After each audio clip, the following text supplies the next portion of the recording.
अस्सलाम वालेकुम। मेरा नाम हफीज़ हैदर है और मैं क्लिनिकल साइकोलॉजिस्ट हूँ। डिप्रेशन की बात करें तो एक कॉमन डिसऑर्डर है। बहुत सारे लोगों को डायग्नोज है।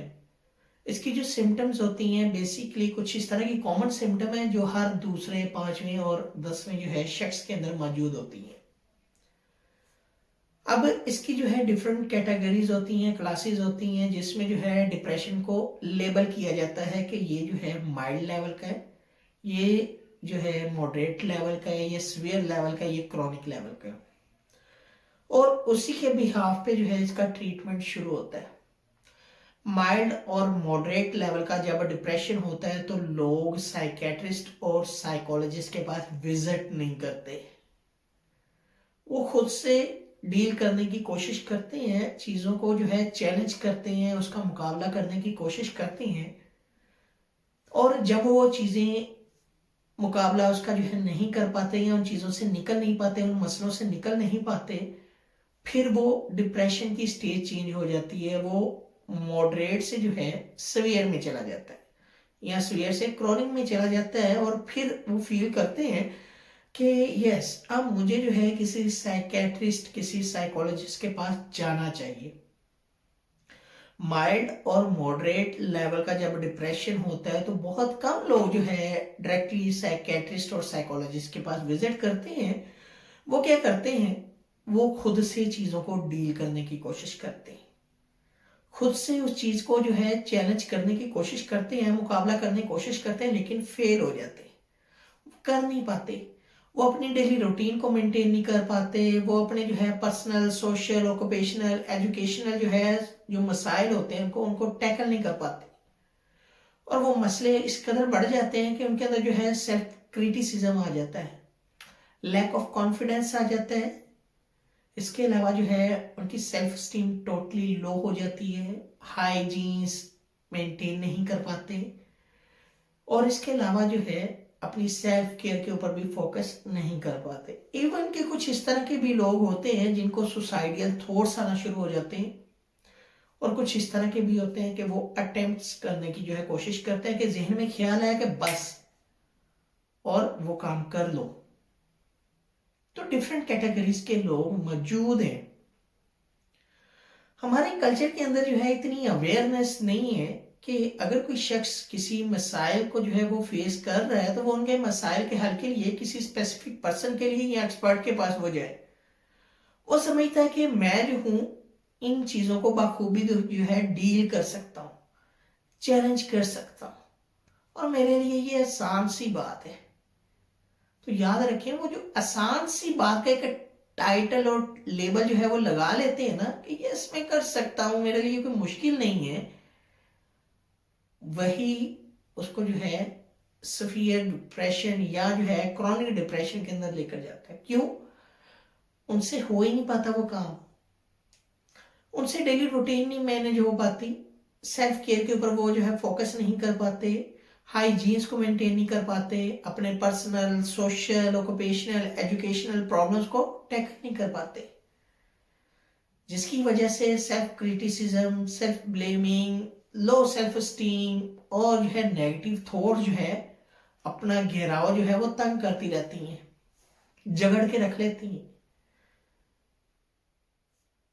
तो आज की वीडियो में बेसिकली मैं कुछ चीज़ों के मतलब जो है आपको अवेयरनेस प्रोवाइड करूंगा कि अगर कोई शख्स वो समझता है कि उसकी लाइफ में कुछ उलझनें आ गई हैं, परेशानियां आ गई हैं, कुछ मसाइल इस तरह के जो है पैदा हो गए हैं कि वो अकेला उनको चैलेंज नहीं कर पा रहा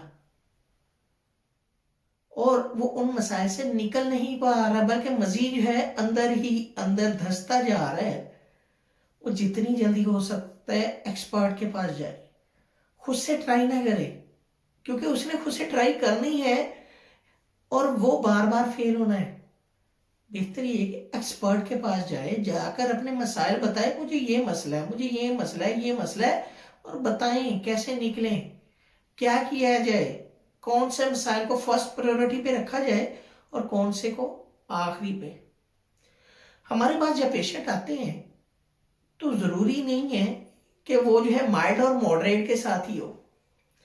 90% ऐसे लोग होते हैं जो सीवियर और क्रॉनिक फेज के अंदर जो है साइकोलॉजिस्ट के पास विजिट करते हैं। जब हिस्ट्री ली जाती है तो उसमें चीजें क्लियर होती हैं कि ये इंसान पहले कई सालों से इन सिम्टम के साथ सर्वाइव कर रहा है और अब आकर जो है इस कदर वो डिस्टर्ब हो गया है कि उसकी जितनी भी सिम्टम्स हैं अब क्रॉनिक और सीवियर लेवल के अंदर हैं और उन्हें टैकल करने के लिए उसे मेडिसिन की भी जरूरत है, उसे जो है अपने अंदर बदलाव की भी जरूरत है और प्रॉपर साइकोथेरेपी की जरूरत है। वक्त जाया कर देते हैं, बहुत सारी चीजें हाथ से जो है उनके छिन जाती हैं, अपनी लाइफ से कोसों दूर चले जाते हैं। तो बेहतर ये नहीं है कि किसी भी एक्सपर्ट की जो है मदद जो है टाइम पर वक्त ली जाए ताकि वो ठीक हो सके। डॉक्टर्स के पास जाना, खासकर साइकेट्रिस्ट और साइकोलॉजिस्ट के पास जाना कोई शर्मिंदगी वाली बात नहीं है, कोई परेशानी वाली बात नहीं है, कोई हिचकिचाहट वाली बात नहीं है। आप ऐसे ही इनके पास विजिट करें जैसे आप जनरल मेडिकल स्पेशलिस्ट के पास विजिट करते हैं।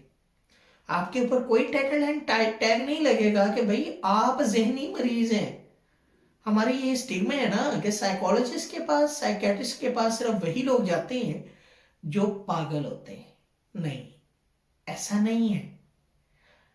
ये सुनी सुनाई बातें हैं और इस सदियों से चलती आ रही हैं। साइकोलॉजिस्ट के पास हर वो शख्स विजिट कर सकता है जो ऐसे मसाइल में परेशान है जिनका उनको सोल्यूशन नहीं मिल रहा। कोई भी मसला हो सकता है, उस मसले के हल के लिए मदद फराहम कर सकता है किससे? साइकोलॉजिस्ट से। अगर कुछ चीजें बायोलॉजिकल जो है डिस्टर्ब है तो उनकी जो है मदद ले सकता है मेडिसिन की, साइकेट्रिस्ट की मदद ले सकता है मेडिसिन के लिए, ताकि वो अपनी लाइफ में कुछ बायोलॉजिकल मैकेनिज्म को अद्वियात के जरिए बेहतर करे और कुछ बजरिए बातचीत जो इलाज करते हैं डॉक्टर, उनकी मदद से जो है हल करे। तो वक्त जाया ना करें। अक्सर लोग जो डिप्रेशन में होते हैं वक्त जाया करते हैं और फिर जो है जब वो साइकेट्रिस्ट साइकोलॉजिस्ट के पास पहुंचते हैं तो बहुत बुरी और बदी हुई हालत में पहुंचते हैं कि उनकी रिकवरी जो है बहुत ज्यादा स्लो हो जाती है। उनका प्रोग्नोसिस जो है बाज दफा बहुत ज्यादा पुअर होता है और टाइम कंज्यूमिंग होता है। अगर आप समझते हैं कि आपको छोटे छोटे मसले आ रहे हैं और आप डिफरेंट तरह के छोटे छोटे मसाइल में फंस चुके हैं और उनका जाल जो है इस कदर अपना घेराव तंग करता जा रहा है, तो आप साइकोलॉजिस्ट के पास विजिट करें। कोई बात नहीं, कोई परेशानी नहीं है, कोई टाइटल और टैग नहीं लगेगा, कोई स्टिग्मेटाइज चीजों के ऊपर आप अमल ना करें। बस आप पहला स्टेप उठाएं किसी एक्सपर्ट के पास जाने का, ताकि वो लोग, वो शख्स, वो एक्सपर्ट आपकी मदद कर सके।